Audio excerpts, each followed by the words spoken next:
신약 성경 사도행전 4장 13절에서 22절 말씀입니다. 사도행전 4장 13절에서 22절 말씀입니다. 신약 성경 192페이지, 신약 192페이지, 사도행전 4장 13절에서 22절 말씀 교독하겠습니다. 제가 먼저 13절을 읽겠습니다. 그들이 베드로와 요한이 담대하게 말함을 보고 그들을 본래 학문 없는 범인으로 알았다가 이상히 여기며 또 전에 예수와 함께 있던 줄도 알고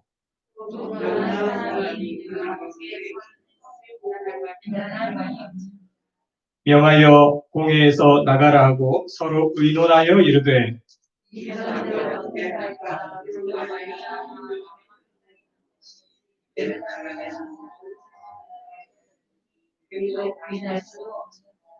이것이 민간에 더 퍼지지 못하게 그들을 위협하여 이후에는 이 이름으로 아무에게도 말하지 말게 하자 하고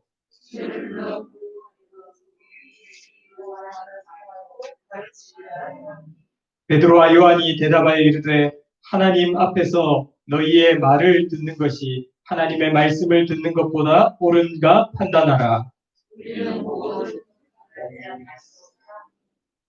관리들이 백성들 때문에 그들을 어떻게 처벌할지 방법을 찾지 못하고 다시 위협하여 놓아주었으니 이는 모든 사람이 그 된 일을 보고 하나님께 영광을 돌림이라.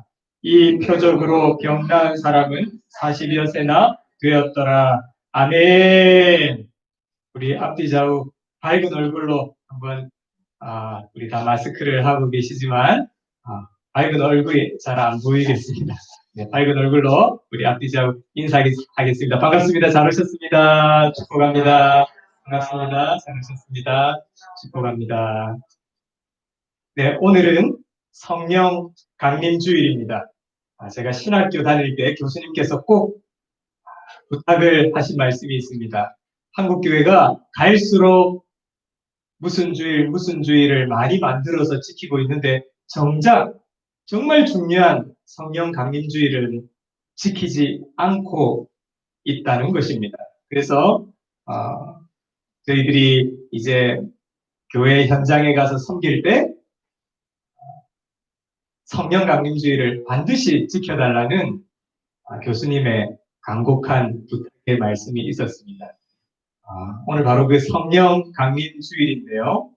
우리는 성부 하나님, 성자 하나님, 성령 하나님을 믿습니다. 삼위일체 하나님을 믿습니다. 만약 삼위일체 하나님을 믿지 않는다면, 고백하지 않는다면 그것은 기독교가 아닙니다. 또한 그것은 이단입니다.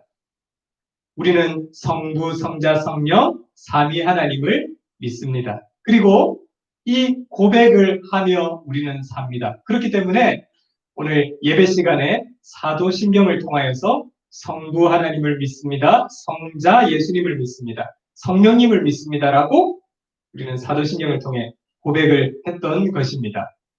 성부 하나님의 계획하신 대로 성자 하나님이신 예수님이 이 땅에 육신을 입고 오셨죠. 그리고 우리 죄를 대신해서 십자가에 죽으셨습니다. 그리고 부활하셨습니다. 부활하신 예수님은 많은 사람들과 제자들에게 직접 나타나 그 부활하신 몸을 보여주셨죠. 그리고 부활하신 예수님은 이제 하늘로 승천하셨습니다. 예수님은 평소에 이런 말씀을 많이 하셨습니다. 내가 하늘로 승천하면 성령님이 오시리라. 성령님이 오시리라. 예수님의 그 말씀대로 예수님께서 승천하시고 성령님이 사도행전 2장에서 오신 사건을 가리켜서 성령 강림 사건이라고 합니다. 그리고 그것을 기념하여서 성령 강림 주일이라고 합니다. 오늘 성령 강림 주일인데요. 성령 하나님이 오셨죠. 사도행전 2장에서 오셨습니다. 그러면 지금 그 성령님은 어디에 계실까요? 희연아, 성령님은 어디에 계실까? 지인아, 성령님은 어디에 계실까요? 여러분, 성령님이 사도행전 2장에서 오셨는데, 그러면 그 성령님은 어디에 계실까요? 우리 속에 계시죠? 이것을 가리켜서 내주하심이라고 하는 것입니다. 성령님은 어디 계신가? 성령님은 우리 속에 뭐 하신다고요? 내주하심. 우리 속에 계신다는 것입니다. 우리 속에 내주하시기도 하시고, 또한 우리 밖에 온 우주 만물에 초월하여서 계신다. 성령님은 초월해 계신, 초월하신. 그리고 온 세상에 편재해 계신다. 온 세상에 가득히 편재해 계신다. 편재하신. 그래서 성령님은 내 속에 내주에 계시고, 내 밖에 온 세상에 초월해 계시고, 또 온 세계에 편재해 계시는 그런 성령님이십니다. 우리는 바로 그런 성령님과 지금 함께하고 있는 것입니다. 오늘 성령 충만한 사람의 특징이라는 제목으로 말씀을 전하고 있는데요. 성경은 우리에게 성령 충만할 것을 항상 요구하고 있습니다. 성령 충만을 받으라 요구하고 있는데 이 성령 충만에 대한 요구, 명령은 현재형으로 되어 있습니다. 과거에 한번 성령 충만했다고 해서 계속 성령 충만할 수 없다는 것입니다. 매일매일 계속 날마다 성령 충만해야 한다는 것을 말합니다. 이것은요, 다르게 말하면 성령 충만하지 않고도 성도가 얼마든지 교회생활할 수 있다는 것을 말합니다. 성령 충만하지 않고도 얼마든지 살아갈 수 있다는 것 또한 우리에게 가르쳐 줍니다. 성도님 여러분, 사람은요, 우리 몸, 육체와 함께 영혼으로 존재합니다. 영혼과 육체가 있습니다. 그래서 사람은 영혼을 가진 존재이기 때문에 영적인 것과 늘 관계를 맺게 되어 있습니다. 만약 내가 성령 하나님과 친밀히 관계를 맺지 못하고 있으면 다른 어떠한 영과 관계를 맺게 되어 있습니다. 어떤 영일까요? 사탄의 영, 어둠의 영, 악한 영. 우리는 영혼을 가지고 있기 때문에 그렇습니다. 그렇다면 여러분, 오늘 성령 강림주의를 맞이하여서 한번 나 자신을 돌아보기를 바랍니다. 나에게 오신 이 성령님과 내가 깊이 관계를 맺고 있는지 아니면 성령님과 깊이 관계하지 못하고 있는지. 오늘 본문 말씀은 성령님과 친밀한 관계를 맺는 사람들에게 나타나는 특징이 무엇인지를 우리에게 가르쳐 줍니다. 성령 충만한 사람의 특징이 무엇일까요? 오늘 본문은 40년 동안 한 번도 걸어본 적이 없는 장애인 한 사람을 베드로와 요한이 예수 그리스도의 이름으로 일으켜 세운 그 병을 낫게 한 그 기적을 배경으로 하고 있습니다. 예수님을 전한다는 이유로 오늘 베드로와 요한은 공회에 끌려와서 지금 신문을 당하고 있는 것입니다. 그것이 오늘 본문의 내용입니다. 음악을 한번 보실까요? 우리 13절 함께 읽어보겠습니다. 시작. 그들이 베드로와 요한이 담대하게 말함을 보고 그들을 본래 학문 없는 법인으로 알았다가 이상히 여기며 또 전에 예수와 함께 있던 줄도 알고. 성령 충만한 사람의 첫 번째 특징이 무엇인가 하면요. 세상을 이기는 담대함이 있다는 것입니다. 오늘 말씀해 보니 그들이 베드로와 요한이 어떻게 말하는 줄 알고 담대하게 말하는 줄 알았다고 했습니다. 목숨이 왔다 갔다 하는 이 공회에서 그들은 담대하게 말하기 시작합니다. 성령과 친밀한 관계를 가지면 세상을 이기는 담대함이 생깁니다. 성경을 보면 성령 하나님께 붙들린 사람들은 한 가지 특징이 나타나는데요. 늘 세상을 두려워하지 않는 담대함이 있다는 사실입니다. 다니엘서에 보면 다니엘의 친구들이 나옵니다. 사드락, 메삭, 아벳느고. 느부갓네살 왕이 금신상, 우상을 만들어서 거기에 절하라고 명령합니다. 모든 백성들이 다 그 금신상에 절하는데 사드락, 메삭, 아벳느고는 절하지 않습니다. 왕이 아주 뜨겁게 풀무불을 평소보다 7배나 7배나 더 뜨겁게 달굽니다. 그리고 지금 당장 절하지 않으면 이 풀무불에 집어넣겠다고 협박을 합니다. 그때 이 다니엘의 세 친구가 이렇게 대답합니다. 왕이여, 만일 왕이 그리하시면 살아계신 우리 하나님이 우리를 건져내시겠고, 그리 아니하실지라도 우리는 결코 절하지 않겠나이다. 그 상황을 두려워하지 않는 담대함이 있었던 것이죠. 다니엘도 마찬가지입니다. 사자굴에 들어가는 그 위협 앞에서 담대했습니다. 12사도와 초대교회 그 성도들, 그들은 어떻게 순교당했습니까? 목베어 죽임을 당하고 불에 타서 죽었고 많은 환난과 핍박을 당했죠. 예수님의 부활을 직접 본 그 초대교회의 많은 성도들은 누구 하나 그렇다고 해서 예수님을 부인하지 않았습니다. 그 세상을 두려워하지 않았던 것이죠. 무엇이 이들을 이렇게 세상을 이기는 담대함을 가지게끔 했을까요? 히브리서 11장에 보면 많은 그 인물들을 열거합니다. 그런데 그 인물 앞에 항상 붙는 단어가 있습니다. 믿음으로 요셉은, 믿음으로 모세는, 믿음으로 라합은. 그렇게 쭉 열거하다가 히브리서 11장 마지막에 어떻게 말하는가 하면 이런 사람들은 세상이 능히 감당하지 못하느니라 이렇게 하고 있습니다.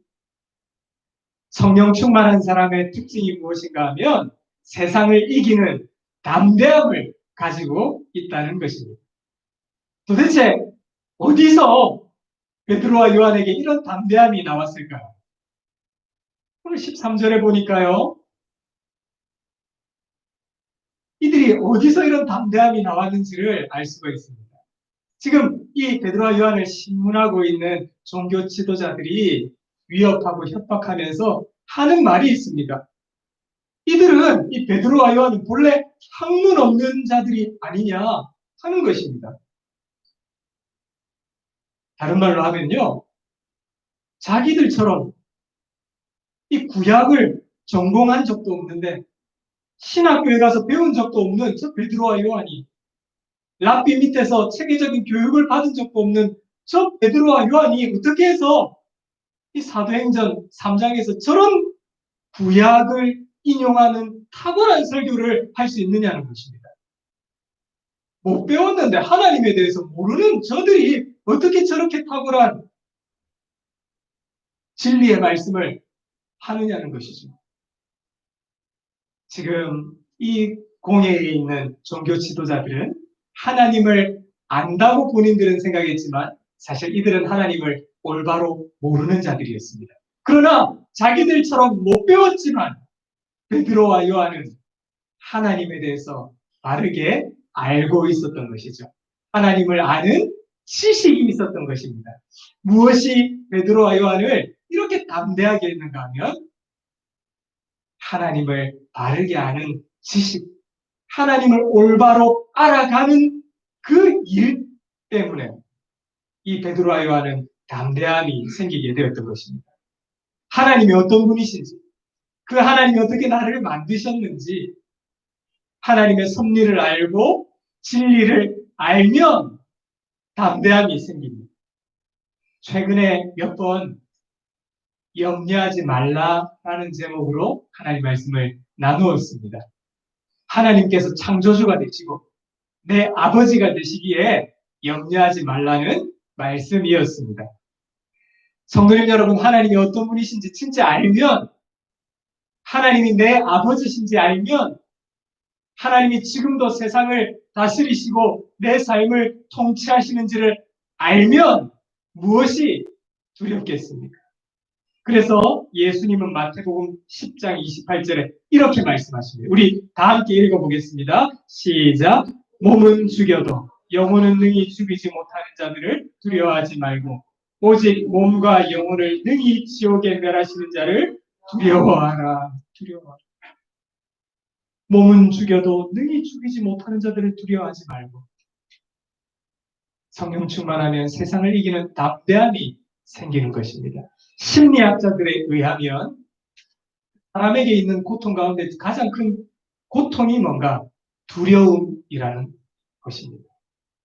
질병에 대한 두려움, 사고에 대한 두려움, 또 미래에 대한 그 두려움, 이 두려움이 인간을 힘들게 한다는 것이죠. 그러나 예수님은 말씀하셨습니다.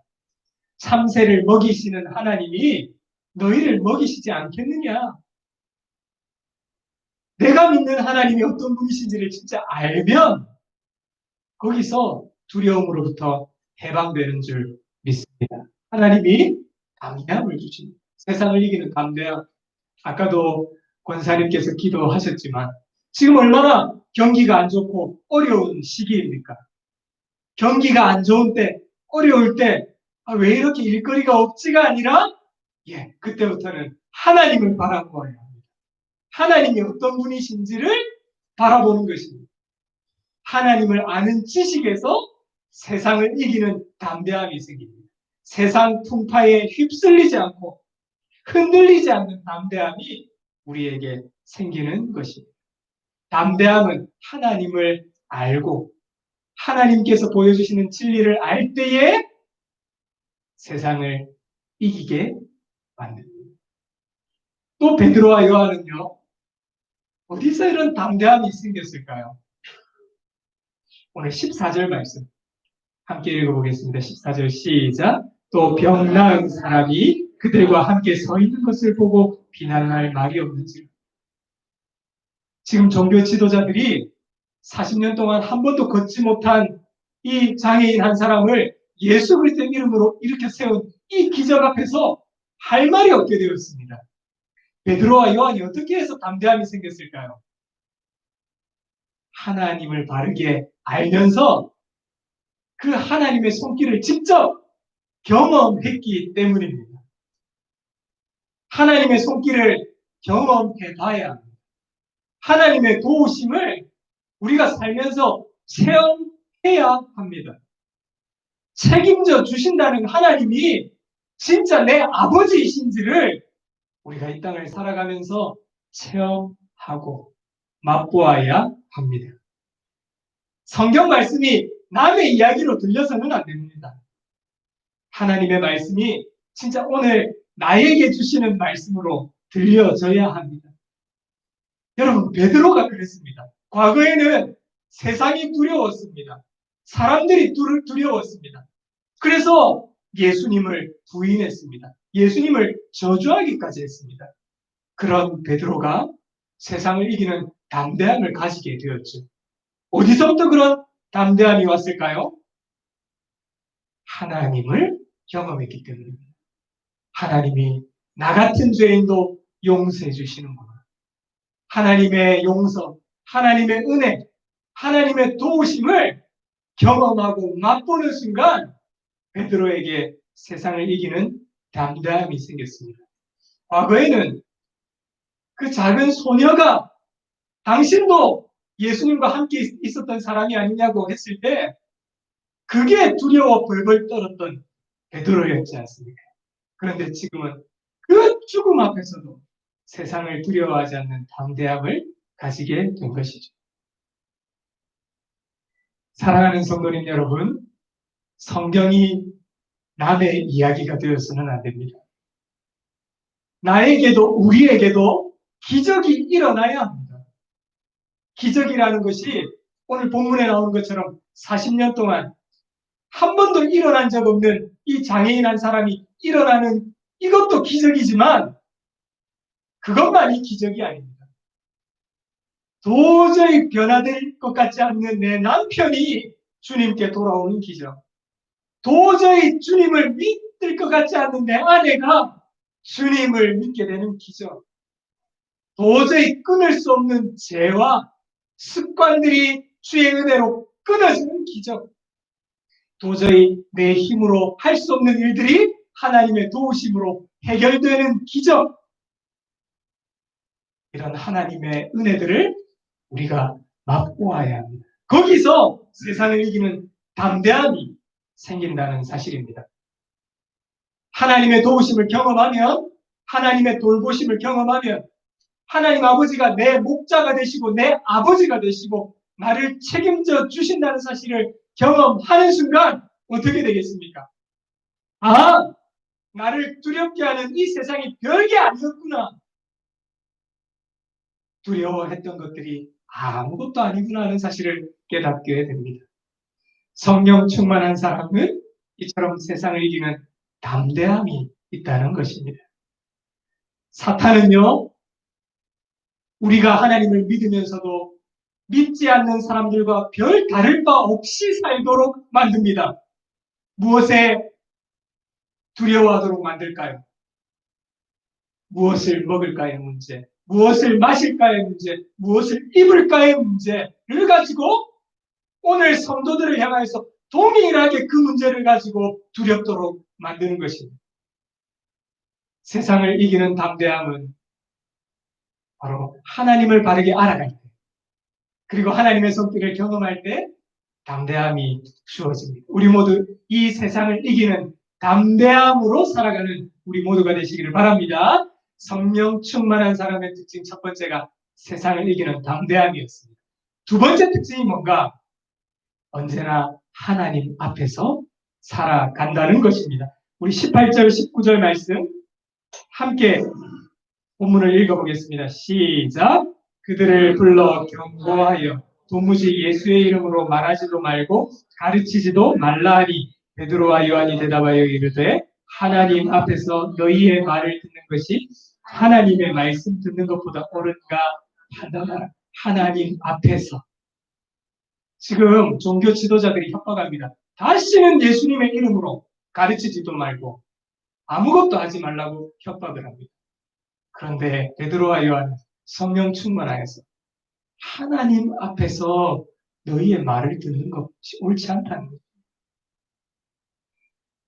신앙생활은 아주 간단합니다. 단순합니다. 신앙생활은 뭔가? 하나님 앞에서 사는 게 신앙생활입니다. 이번 주에 제가 운전을 하고 가다가 이제 4차선 신호등이 있는 곳에 신호 대기 중에 딱 기다리고 있었습니다. 대기 중에 있는데 갑자기 그때 저 반대편 차선에서 경찰차 한 대가 딱 서게 되었습니다. 아니 아무 죄도 제가 안 지었는데 잘못한 게 없는데 이 경찰차를 제가 보는 순간 자연스럽게 제가 이 안전벨트를 매었는지 한번 딱 확인해 보고요.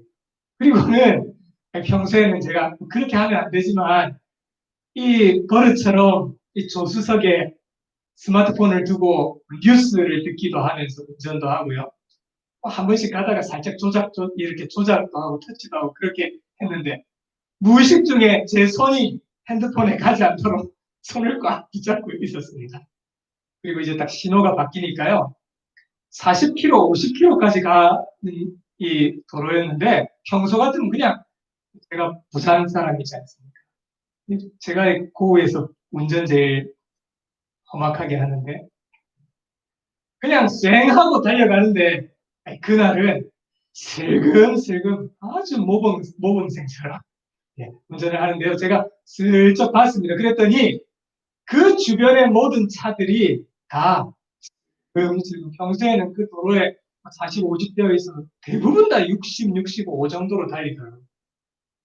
다들 슬금슬금 기어가는 것입니다. 그대 앞에만 서면 나는 왜 이렇게 작아지는가?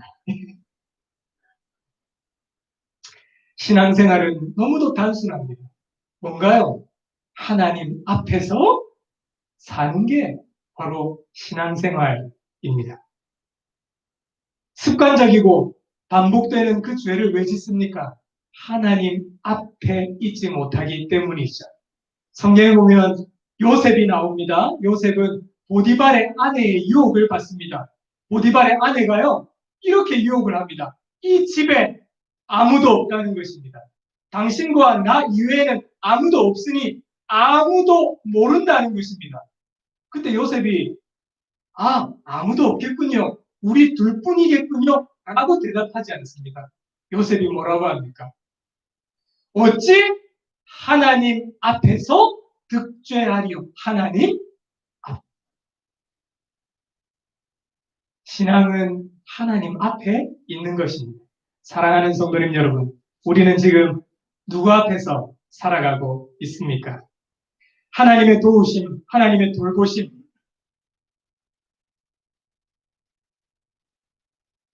우리의 모든 신앙생활이 하나님 앞에 있을 때에 담대함이 주어진다 하는 것입니다. 우리 19절 말씀 함께 읽어 보시겠습니다. 19절 우리 한 번 더 읽어봅시다. 시작. 베드로와 요한이 대답하여 이르되 하나님 앞에서 너희의 말을 듣는 것이 하나님의 말씀 듣는 것보다 옳은가 판단하라. 그래서요, 성령 충만한 사람은 말도 함부로 하지 않습니다. 지금 한국의 뉴스를 보니까 갑질이 굉장히 많이 나오더라고요. 성령 충만한 사람은 갑질하지 않습니다. 교회에서 목사라고 갑질하지 않습니다. 직분자라고 갑질하지 않습니다. 교회에 오래 다녔다고 갑질하지 않습니다. 성령 충만한 사람은 누구 앞에서? 하나님 앞에서 살아갑니다. 우리 모두 하나님 앞에서 살아가는 우리 모두가 되시기를 바랍니다. 이것이 바로 성령 충만한 사람의 두 번째 특징입니다. 마지막으로 성령 충만한 사람의 세 번째 특징이 무엇일까요?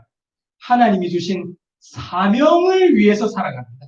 우리 20절 말씀 함께 읽어보겠습니다. 시작. 우리는 보고 들은 것을 말하지 아니할 수 없다. 베드로와 요한이 말합니다. 우리의 할 일이 있다는 것입니다. 무엇을 위해서 살아야 되는데 우리는 사명이 있는데 우리의 삶의 목적이 있다는 것이죠. 성령 충만한 자는 사명이 뭔지를 알고 그 사명을 위해서 살아갑니다. 세상에는 두 가지의 삶이 있습니다. 하나는 쫓기며 살아가는 삶이 있습니다. 또 하나는 사명을 위해서 살아가는 삶이 있습니다. 쫓기는 삶을 사는 사람들은 어떻게 살까요? 늘 쫓깁니다. 일에 쫓기고, 환경에 쫓기고, 경기에 쫓기고, 시간에 쫓기고, 돈에 쫓기며 늘 쫓기면서 살아갑니다. 내가 환경을 지배하는 것이 아니라 환경이 자기 자신을 지배합니다. 내가 자기의 돈을 지배하는 것이 아니라 돈이 자기 자신을 지배합니다. 똑같이 사는데 누구는 하나님을 위해서 사명을 위해 살아갑니다. 똑같이 사는데 누구는 오직 인생을 쫓기면서 살아갑니다. 누구는 똑같이 쓰는데 하나님을 위해서 씁니다. 똑같은 24시간을 보내는데 누구는 쫓기면서 24시간을 보내며 살고 누구는 똑같은 24시간을 사는데 주님 주신 사명을 위해서 살아갑니다. 주의 영이 계신 곳에 참 자유가 있다네. 진리의 영이신 성령이 오셨네. 성령이 오시면, 성령이 충만하면 환경에 지배당하는 것이 아니라 자유함을 누립니다. 위로부터 부어주시는 자유함이 있습니다. 없는데 자유함을 누립니다. 성령으로 충만하지 못하면 있어도 늘 자유함을 누리지 못합니다. 성령 충만한 사람은 왜 사는지를 압니다. 어린이들이 이 자리에 앉아 있는데요. 성령 충만한 사람은 왜 내가 학교 다니는지, 왜 내가 공부하는지를 압니다. 공부도 하나님을 위해서. 왜 일하는지도 압니다. 주님을 위해서 일하는 것입니다. 왜 돈 버는지가 다릅니다. 성령 충만한 사람은 주님을 위해서 돈 버는 것입니다. 성령 충만한 사람은 내가 오늘 왜 아침을 먹는지를 그 이유와 목적을 압니다. 다릅니다. 주님을 위해서, 주의 사명을 위해서. 그게 바로 성령 충만한 사람의 특징입니다. 해야 될 일과 하지 말아야 할 일을 분별합니다. 먼저 해야 할 일과 나중에 해도 될 일을 분별하게 됩니다. 누가요? 성령 충만한 자가 이렇게 합니다. 성령 충만한 자의 특징에 대해서 말씀을 나누었습니다. 사랑하는 성도님 여러분, 성령 충만한 자의 특징이 뭘까요? 첫 번째, 세상을 이기는 담대함이 있다는 것입니다. 이 담대함은 하나님을 바르게 알아가는 지식에서부터, 그리고 하나님의 손길을 경험하는 것에서 온다고 했습니다. 담대함. 두 번째, 성령 충만한 사람의 특징이 뭘까요? 누구 앞에서 산다고요? 하나님 앞에서. 하나님 앞에서. 세 번째, 성령 충만한 사람의 특징은 주님을 위해서, 사명을 위해서 살아간다 하는 것입니다. 오늘 성령 강림을 기념하는 성령 강림 주일입니다. 성령님이 왜 오셨을까요? 성령님 왜 보내주셨을까요? 성령님과 함께 살으라는 것입니다. 외로운 이 땅에서 내 힘 가지고는 아무것도 할 수 없는 이 땅에서 너 혼자 할 수 없으니까 내가 함께 하라고, 내가 돕겠다고 성령님을 보내주신 것입니다. 사랑하는 성도님 여러분, 성령 충만하여서 세상을 이기는 담대함으로 살아갑시다. 하나님 앞에서 삽시다. 똑같이 살아도 사명을 위해서 살아갑시다. 그래서 성령 충만한 성도, 성령 충만한 가정, 성령 충만한 교회 되시기를 주님의 이름으로 간절히 축원합니다. 아멘. 우리 말씀 생각하면서 찬양하겠습니다. 190장입니다.